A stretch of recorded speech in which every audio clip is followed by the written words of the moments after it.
Photography 2 ISO triangle. Now let us start with point 1, which is the ISO. The ISO is the sensitivity of the digital sensor, also known as film speed. That will allow you to change the settings of lighting on your camera. When you take a picture, it'll be greatly affected because of the light. The ISO will help you change that. Now the ISO that I am currently using is a low ISO, like say ISO 400. Now, if you were to say use a higher ISO, that would mean you would let in more light.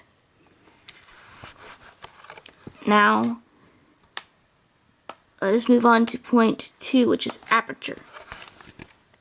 Aperture, sorry for the camera shake, the aperture is the size of the lens opening, which allows light to reach the sensor. There is a tiny hole in the lens of your camera. That is your aperture. Your aperture will certainly affect your ISO. If you were to affect your camera lens so that you let in more light, then that means your aperture is high. Your aperture number is high. And then that means you'll have to affect your ISO to make it more light or more dark, depending on your goal in your photo. Now, shutter speed is the third and final point of the triangle. Shutter speed is important because it controls how long the shutter is open, allowing light to reach the sensor.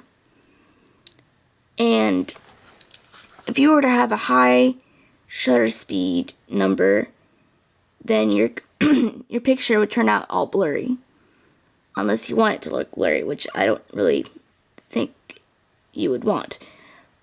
But if you were to have it on a low number, then everything would appear very still. And each of these points will work together excuse me, that it will work together to keep a balanced photo. You'll want to use this when you take pictures constantly to help you maintain a clear picture. And that is the point of the triangle. Alright, that is lesson 2 for photography.